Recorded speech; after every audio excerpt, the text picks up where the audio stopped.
tukang majekin orang jadi legislatif, tukang meres orang legislatif. Nggak boleh. Tapi masanya banyak Om.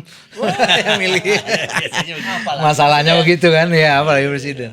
Apakah itu ciri-ciri bahwa anasir-anasir anti demokrasi sedang mau menyusup? Ya, saya kira sudah Kan mengerikan, bukan kira-kira lagi. Itu sudah nampak di medsos, terlihat. nampak. Sudah terlihat ya? terlihat. Berarti Pak Paman itu Dan harus tidak boleh diadili. keluar dengan sendirinya harusnya Paman ya? Iya Oh, dong. luar biasa. Tidak boleh diadili. Ya. Udah mundur.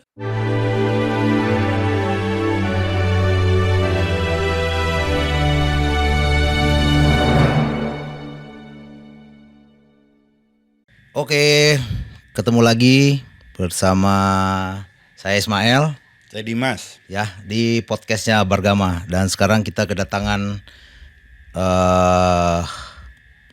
tokoh senior kita. Tokoh senior, aktivis senior Ya, siapa Mas? Boleh? yang jadi panutan kita semua. Ya. Pokoknya yang kita hormatin lah. Ya. Kalau nanya di aktivis-aktivis di Bandung, di Jawa Barat nih, nasional juga beliau nih.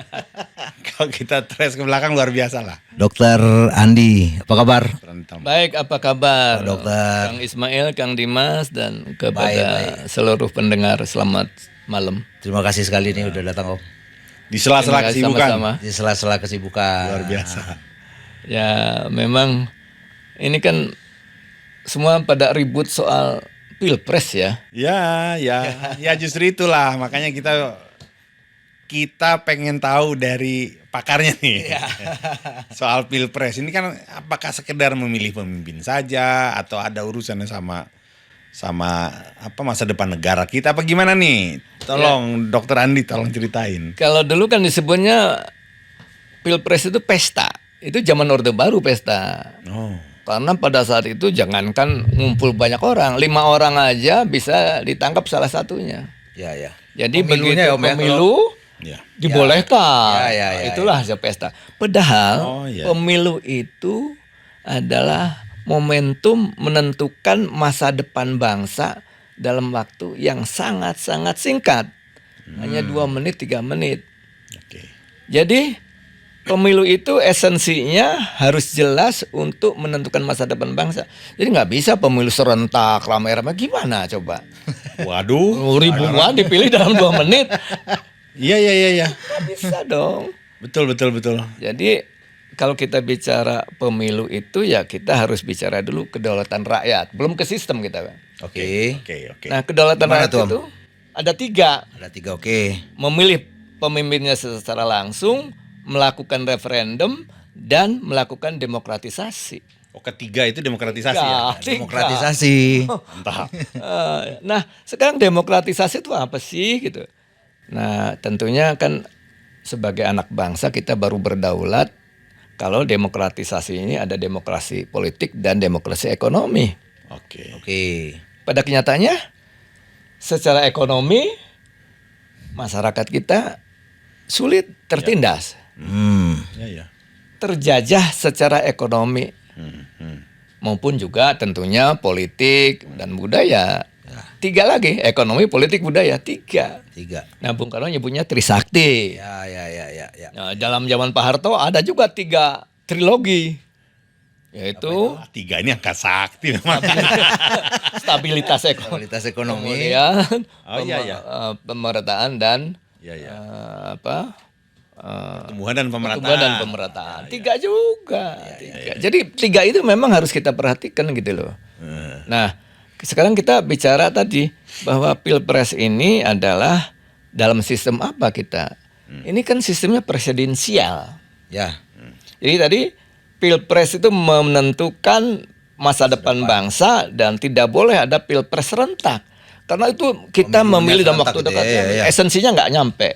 Oke. Dalam waktu 2 menit kita memilih ribuan orang. Yaitu presiden, DPD, DPR, DPR 1, DPR 2. Serentak dalam artian digabung semua. Jadi pemilu ini semuanya Harusnya. pilpres saja. Yes. Karena kita bicara sistem presidensial kan? Kan sistem pemerintahan kita di presidensial. Oke. Yaitu memilih presiden. Jadi bukan memilih partai. Nah, oke Om. Dokter, Hmm. cut dulu. Saya mau memperjelas begini. Berarti kan ada presidensial dan parlementer. Yes. Nah, supaya penonton ini ngeh nih. Hmm. Emang apa sih bedanya presidensial? Apa bedanya parlementer? Oke. Nah, tadi sudah sampaikan presidensial itu adalah sistem pemerintahan. Parlementer juga sistem pemerintahan. Oke. Nah, kalau dalam sistem presidensial yang dipilih itu orang. Oke. Jadi capres yang dipilih capres. Oke. Nah, karena periodenya dalam Pemimpinnya yang dipilih ya, presidennya yang dipilih. presidennya, calon presiden yang dipilih orang itu kan, Ya. bukan partai, Bukan partai. orang. Jadi walaupun partainya banyak, tapi yang dimunculkan orangnya, wah kurang berprestasi, kemudian track recordnya nggak bagus, yang nggak akan dipilih, Ya, oke. karena kita memilih orang. Oke. Nah, karena orang yang dipilih inilah yang seharusnya dalam periode kita dalam presidensial ini dimanapun paling 4 atau 5 tahun. Kalau di Amerika kan 4 tahun ya, di kita 5 tahun. Jadi nggak bisa pakai janji muluk-muluk banyak. Oke. Harus ada kontrak sosial. Oke. Kontrak sosial bukan kontrak politik. Kontrak sosial adalah janji calon presiden terhadap masyarakat. Apa janjinya? Nggak usah banyak. Kalau banyak-banyak gimana Realisasinya melakukannya? ya. Mungkin 2-3 biji gitu janjinya. Misalnya. Kayaknya bagus. Ya 3. Oh iya 3. 3 yang paling cepat. Satu misalnya pemberantasan korupsi dengan pembuktian terbalik. Misal saja ini. Iya. Yang kedua meningkatkan daya beli masyarakat dengan sistem ekonomi apa. Yang bagus. Yang gitu ya. ketiga bagaimana masyarakat ini secara hukum tidak tertindas karena itu dilindungi konstitusi. Ini yang selama Gampang ini ditangkap sama masyarakat juga ya 3 gitu ya. Iya, tiga itu. 3 hal ini penting gitu dalam sistem presidensial. Jadi janjinya kalau janji saya tadi 3 tadi ternyata saya dipilih, capres dipilih nih. Jadilah capres itu capres jadi presiden rakyat. Bukan presiden partai. Presiden rakyat ya yang Presiden punya. rakyat. Karena rakyat yang milih. Karena rakyat memilih wakil presiden rakyat, eksekutifnya dibikin ya untuk rakyat gitu. Nah, ini pemahaman ini penting sekali karena tentu setelah janji tadi disampaikan dan terpilih, maka presiden rakyat tadi baru legislatif dipilih sebulan kemudian apa 2 bulan kemudian. Nah, legislatif nih misalnya Kang ini, Kang itu jadi DPR. Tinggal saya memerintahkan si presiden terpilih tadi, DPR, lu bikin dong undang-undang yang gua janji sama rakyat.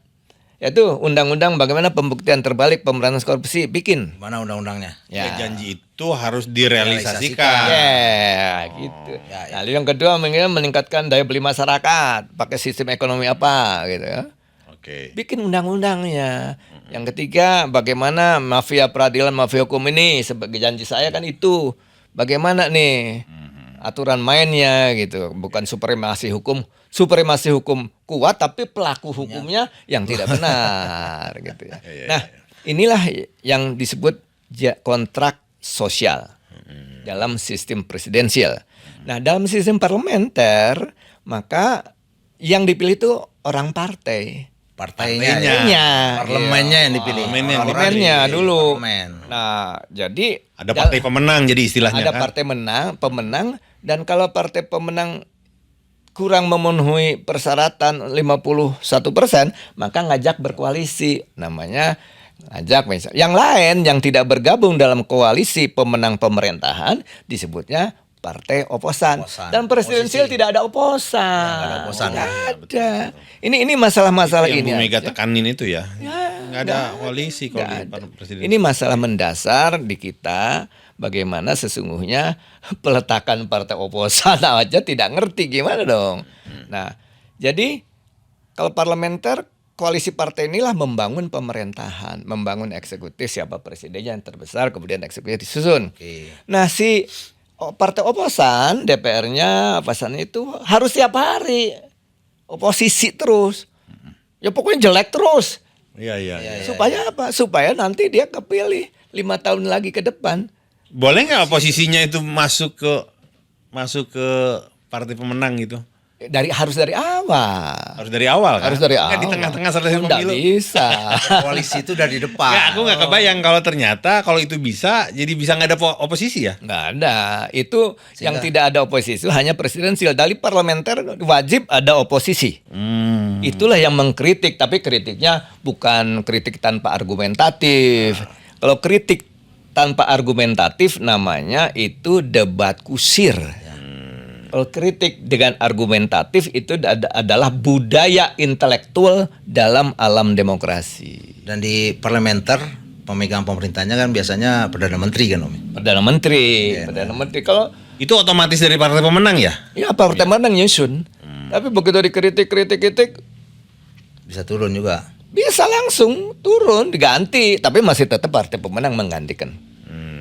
Nah, kalau dalam sistem presidensial tidak bisa ada oposisi. Oke. Karena di sini semuanya pada tujuan DPR adalah tadi begitu undang-undangnya dibikin mengontrol presiden yang sudah jadi itu dengan dasar kontrak sosial. Undang-undang tadi dasarnya.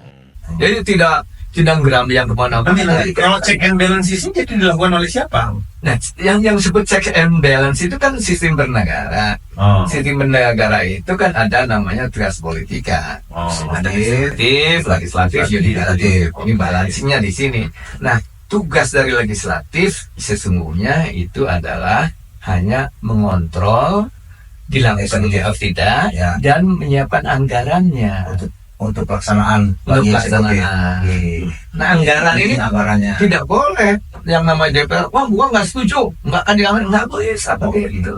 Yang boleh itu misalnya Koreksi. untuk pembuktian terbalik undang-undang ininya dibikin dan itu perlu ini, angkanya bisa 100 perak. Dia hanya DPR hanya boleh nambah, ya jangan 100 perak lah. Ya. Kurangi dong.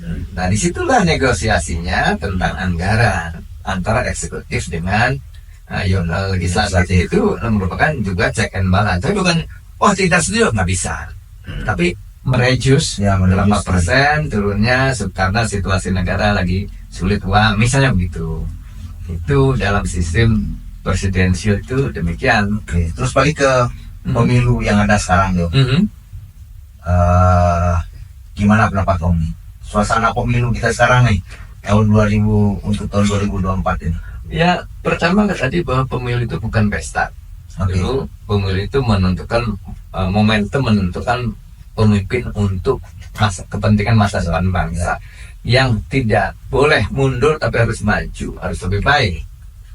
Jadi tentunya di sini kita harus melihat bahwa kriteria pemimpin yang harus dipilih itu betul-betul yang harus punya kemampuan, punya visi dan punya track record dan integritas yang bagus. Track recordnya apa gitu, dan ini harus terbuka. Baik itu soal keuangannya, track recordnya, perilaku keluarganya, itu semua harus dibuka di masyarakat dalam sistem presidensial. Apakah dia punya istri atau tidak, itu jadi masalah. Bagaimana perilakunya? Benar. Iya. Memang begitulah presidensial harus dibuka. Karena kita memilih pemimpin Sosoknya yang sosok itu harus karena pemimpin itu dalam sebagai seorang presiden tidak boleh bohong. Nggak boleh sama sekali bohong. Rakyat boleh bohong. Sejarah Pemimpin ini boleh ya? Nggak boleh. Nggak boleh. Pemimpin itu nggak boleh bohong. Apalagi presiden. Yang boleh bohong rakyat boleh bohong. Tapi begitu jadi presiden nggak boleh sama sekali. Nggak boleh. Nah, ini yang harus kita pahami. Jadi kriteria ini harus disampaikan pada masyarakat. Pertama, harus cari pemimpin yang punya prestasi bagus, etika moral yang tinggi. Karena jabatan eksekutif presiden itu adalah jabatan eksekutif, namanya jabatan kepercayaan publik, dipercaya atau tidak dipercaya. Begitu juga legislatif. Artinya apa? Dia etika moralnya harus tinggi. Oke. Karena ini jabatan kepercayaan di wilayah kepercayaan Publik ya. Yes. Oke, jadi Makanya iya, kan dapat gelar yang mulia, Your Excellencies. Yes. Kalau Jadi siapapun yang ada di situ harus terpercaya terpercaya berarti. banget. Oke. Legislatif juga nggak boleh dong tukang majekin orang jadi legislatif, tukang meres orang legislatif. Nggak boleh. Tapi masanya banyak Om. Yang milih. Masalahnya begitu kan ya, apalagi presiden. Ya, ya. Jabatan kepercayaan publik untuk presiden disebut Your Excellencies atau yang mulia. Ini aja nggak ngerti nih. Iya. Para menteri aja nggak ngerti. Dibalik, malah presiden nyebut menteri yang mulia. Tapi dibalik, presiden, menteri itu yang mulia. Ya. Legislatif yang terhormat. Ada detailnya sendiri gitu loh. Itu sebetulnya ada secara stratanya namanya ada negara- ya. Artinya kalau dia cacat secara etik atau secara moral, dia harus keluar dari ruang wilayah kepercayaan publik itu kan? Iya. Harus Bukan mundur. di- Bukan orangnya ya, tapi karena ini wilayah kepercayaan publik loh, Wilayah kepercayaan harus publik. terpercaya gitu ya. Nggak bisa masuk kamar ini, nggak bisa lo bro gitu ya. Berarti Pak Paman itu Dan harus tidak boleh diadili. keluar dengan sendirinya harusnya Paman ya. Iya Oh, dong. luar biasa. Tidak boleh diadili. Iya. Udah mundur. Harusnya mundur betul. Wilayah kepercayaan publik. Jangan main-main di sini gitu. Ini baru suatu Makanya kalau di luar negeri pada mundur ya. mundur. Ketika ada kasus Mereka. Oh, di Jepang bunuh diri. Kasus etik yang sudah Wilayah berurusan dengan kepercayaan etik, publik, iya. udah harusnya mundur. Oke. Nah, mungkin masalah ini adalah ketidaktahuan dari para penyelenggara negara ini tentang sistem bernegara dan sistem pemerintahan. Ya. Sistem pemerintahan dasarnya hukum. Sistem bernegara dasarnya moral, etik, nilai luhur. Nah, itu disebutkan oleh Bung Karno bahwa Weltan Saung adalah acuan untuk membangun sistem bernegara atau konstitusi. Oh. Nah, dalam konstitusi itu tidak boleh ada polemik. Dalam konstitusi nggak boleh ada polemik. Ya. Undang-undang dasar itu tidak boleh ada polemik. Sekarang undang-undang dasar jadi polemik terus sepanjang masa. Makanya perlu dirubah. Dan lifetime-nya harus panjang, Kang. Nggak boleh lifetime-nya 10 tahun, 20, harus ratusan tahun. Karena tidak boleh polemik. Gitu. Jadi pasti Jadi akhirnya. ini harus pasti. Jadi itu baru dalam alam sistem presidensial. Belum lagi kita bicara demokrasi. Oke. Ya, dalam demokrasi itu bukan top down, itu zaman Orde Baru top down. Iya. Zaman civil society bottom up.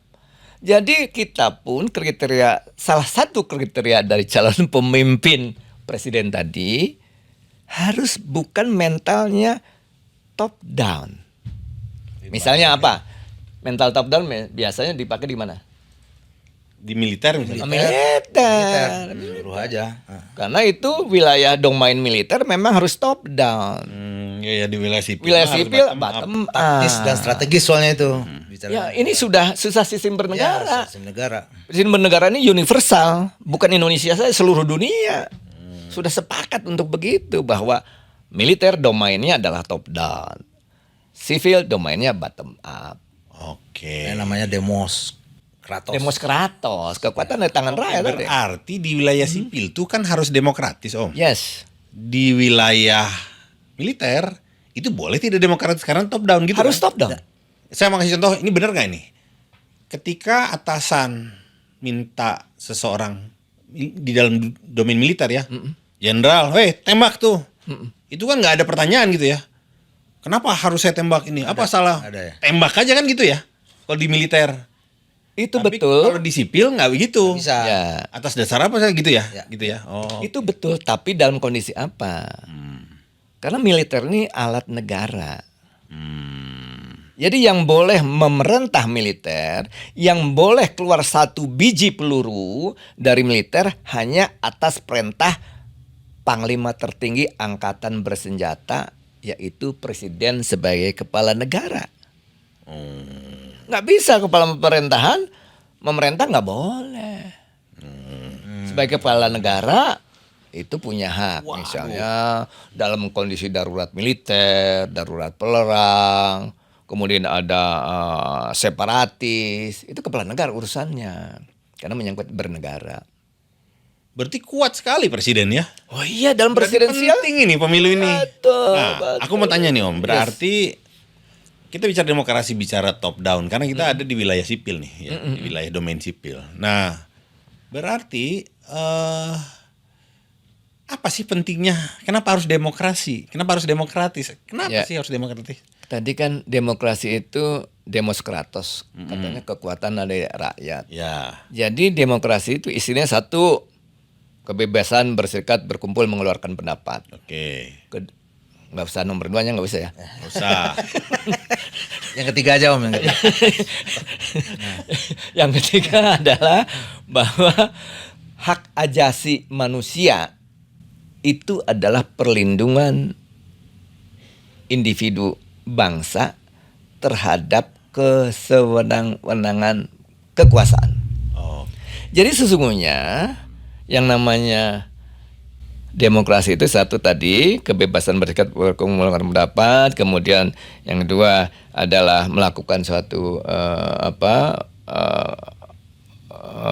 dalam pemahaman melakukan referendum, yang ketiga adalah hak asasi manusia yang disebut itu, yang nomor 3 tuh ya, hak asasi manusia yang sesungguhnya harus fokus pada perlindungan individu bangsa terhadap kesewenang-wenangan kekuasaan. Itu sangat penting nomor 1. Waduh. Demokrasi itu, coy. Itu namanya demokrasi. Karena kalau tidak demikian, 3 itu tidak dipakai ya kita tidak demokratis, apalagi dalam kondisi sekarang ya. Kekuasaan lagi. Ada Agar kekuasaan. rada aneh ini gitu. Ya. Dalam sistem presidensil yang katanya iklim demokrasi, ada kekuasaan yang menginfiltrasi salah satu elemen trias politika. Nggak boleh. Karena itu harus terpisah-pisah. Apakah itu ciri-ciri bahwa anasir-anasir anti demokrasi sedang mau menyusup? Ya, saya kira sudah Kan mengerikan, bukan kira-kira lagi, itu sudah nampak di Sudah medsos, terlihat. nampak, Sudah terlihat, ya? terlihat. Jadi arahnya mau kemana itu sudah kelihatan.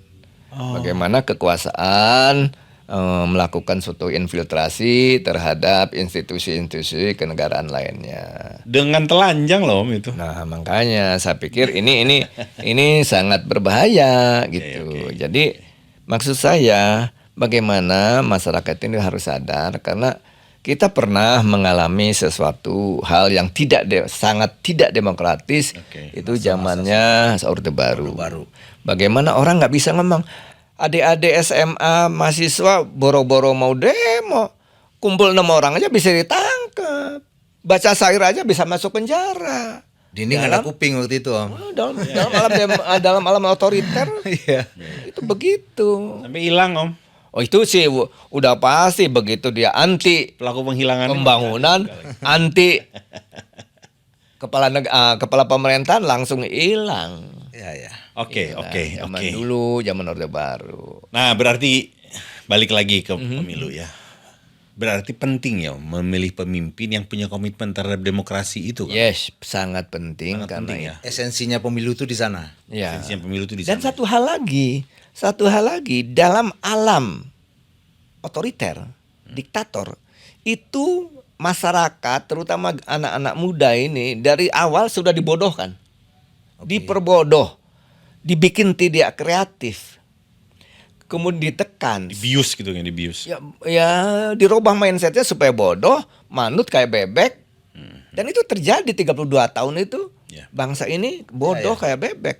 Kami Baru merasa muncul karena Lu tidak aja, kreatif, tidak bisa kreatif. Contoh Beliau misalnya, pinternya baru nih. ya baru. Sebelumnya aduh kena Contoh sindrom kita lihat Kang Dimas ya di Uni Soviet. Ya. Kan dulu di Uni Soviet itu diktator diktator proletariat ya, sistem komunis, di mana di situ masyarakat tidak boleh ikut berpolitik, ngomong aja nggak boleh. Nah, produk karena tidak kreatif tadi dibodohkan, jadinya produk-produk itu produk yang tidak kreatif, yang tidak marketable. Oke. Termasuk misalnya persenjataannya. Itu tank-tank bajanya kaku, gede kaku. Di pasar dunia nggak laku. Itu produk kreatif kan itu. Mobilnya coba aja lihat dulu. Mobil-mobil itu apa sih namanya dulu? Saya lupa. Skoda. Saga apa? Heeh. Ya yang itulah. Ya, Lupa saya. mobil SMK, Eropa Bang. Timur lah. Ya, SMK, itu kan Bang. kaku. SMK. Tidak marketable. Ini bahaya untuk generasi Z, generasi milenial. Kreativitas Anda akan dibunuh sehingga akan menjadi orang bodoh dan tidak kreatif. Padahal dunia menginginkan dimanapun anak muda, siapapun yang kreatif dicari dunia. Anda nggak usah nyari dunia nyari Anda yang kreatif.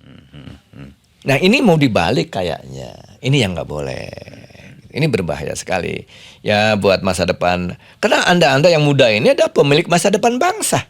Oke. Mereka yang akan melanjutkan. Mereka akan melanjutkan ini. Kalau kreativitasnya dibunuh karena suatu pemerintahan otoriter kayak di Soviet gitu, kayak di Orde Baru, ya kita bagaimana mau maju gitu. Ini padahal Kayak Korea Utara. orang kreatif, Korea Utara ya betul. seorang yang kreatif dicari dunia, dicari oleh seluruh negara. Kalau dia punya kreativitas apapun, dan zaman sekarang kan gampang aja kan dengan medsos ini. Itu saya kira pentingnya demokrasi kan di sana, Mas Kang Dimas ya. Jadi saya sih berharap betul-betul kita menjaga semua tentang demokratisasi ini dan pemahaman terutama pada generasi muda ini agar ini hal yang fundamental, bukan cuma sekedar pembicaraan kosong, tapi hal esensi yang fundamental bagi kehidupan kita, terutama anak muda ke depan. Setuju. Aku mau kasih gambaran. Jadi aku pernah nonton film An Inconvenient Truth, Al Gore, tentang perubahan iklim.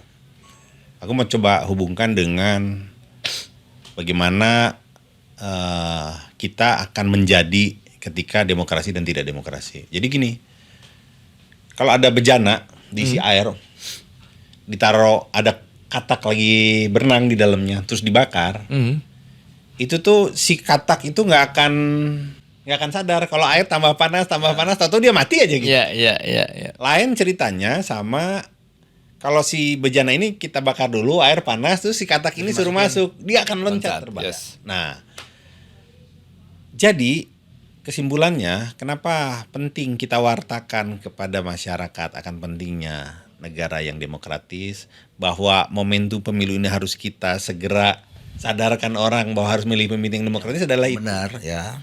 Jadi masyarakat kita tuh harus kita sadarkan bahwa jangan sampai pelan-pelan tapi pasti tahu-tahu kita mati gitu, tahu kita masuk dalam alam yang tidak demokratis. Gitu ya paling Om ya. Ya itu betul sekali, saya pikir betul sekali. Dan bukan apalagi kalau menyangkut tadi iklim ya. Iya. Perubahan iklim ini kan sesungguhnya hanya kontrolnya itu adalah dari masyarakat yang demokratis. Ya. Kalau kekuasaan bertindak sewenang-wenang terhadap alam, itu yang menyebabkan perubahan iklim. Dan ini terjadi di kita. Semenjak Orde Baru ini kan pembabatan hutan 80%. Sampai sekarang pembabatan hutan diganti katanya kelapa sawit. Tapi ini menyebabkan perubahan iklim. Ini kontrol masyarakatnya ada nggak? Itu. Ya, kalau demokrasi ada kontrol masyarakat. Harus ada. Kalau tidak demokrasi ini yang aku khawatir. Kalau tidak demokrasi ada orang yang ngasih tahu, rakyatnya tiba-tiba hilang. Iya. Bro janganlah. Jangan kejadian lagi. Om. Kemudian Ini food banjir estate. lagi. Banjir. Juga itu kan mengganggu. Kalau Mas Hasto bilang itu apa? Kejahatan lingkungan itu, food estate. Food estate kan- itu, Aduh. kalau Bung Karno bilang Aku sih begini. lihat spiritnya bener, niatnya mungkin baik ya, tapi Ya baik tapi tidak mengerti. Begini, Kang Dimas ya. Namanya kita bernegara tentu ada, kalau Bung Karno bilang ada rencana bagian wilayah negara. oke. Jadi sebelum kita bikin RUU TRK, rencana tata ruang kota, nanti itu si Kang Iwanda, kita harus bicara dulu. Dia juga ahli tata kota nggak ngerti juga nih bahwa konsep Bung Karno itu rencana bagian wilayah negara. Benar. Jadi namanya Sumatera itu hanya untuk rice estate. Oke. Jawa rice estate dan manufacture estate. Kalimantan heavy industrial estate. Oke. Sulawesi Maluku fishing estate. NTB farming estate. Papua cannot be touched. Hanya untuk tujuan wisata alam. Seperti Alaska lah di Amerika gitu loh. Nah ini aja tidak paham bagaimana mau nanam food estate di Kalimantan ya kan udah dibuktikan kok zaman Soeharto 1 juta juga gagal. juta Ini gambut, gagal ya. lagi. Tapi mungkin tujuannya bukan mau nanam singkong, mau nanam padi, bukan. Nggak tahu juga saya tujuannya apa. Mungkin ada anak muda yang tahu tujuannya. Anak muda harus sering gali tuh. Harus sering gali cari tahu semua informasi sekarang ada lah sebenarnya di internet ya. Ya, Itulah. ya. Jadi itulah Kang Dimas ya, kita ini masih banyak hal-hal yang harus dibenahi. Tapi ya kalau dari awal 98 ini dulu juga kita pengen demokrasi dengan menggulingkan diktator otoriter Orde Baru, ya janganlah kembali ke sana karena jelas sudah terbukti kehancurannya, baik itu sumber daya alam, sumber daya mineral, mindset bangsa yang busuk sekali sampai sekarang. Ya. Maaf bahasa saya kasar, memang mindset busuk. Bayangkan, terutama kita rasakan para penyelenggara negara ini ya mindsetnya begini ya. Faktanya begitu. Menteri korupsi. Ada generasi muda jadi wamen, bulan apa Pak? Memanipulasi jabatan korupsi juga.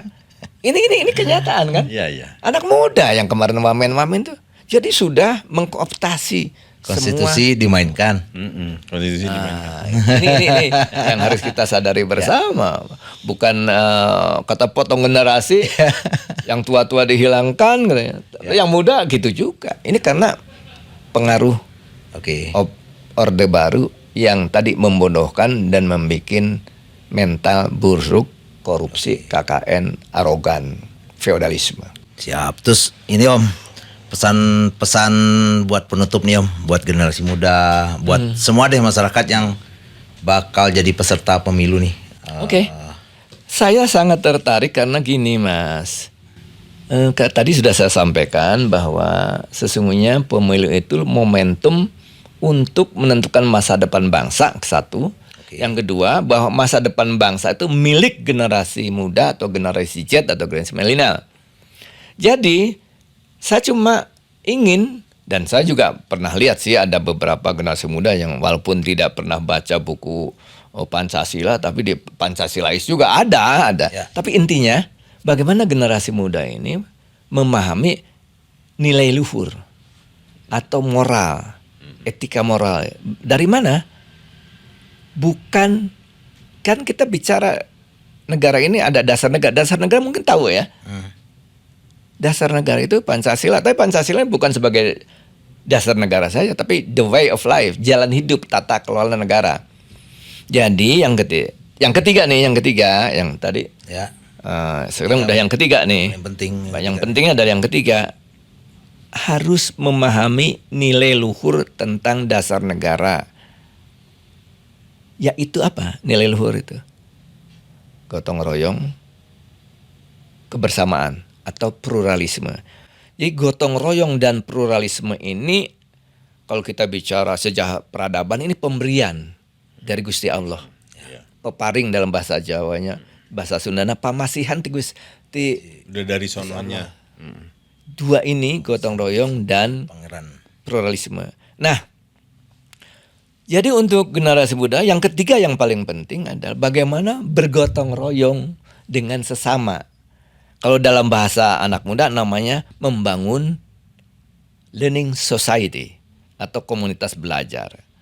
Anda dengan segala macam teman, apakah dia drop out SMA, apakah dia karang taruna yang nggak punya kerjaan, apakah dia satpam, mari berkumpul membangun suatu learning society, komunitas belajar.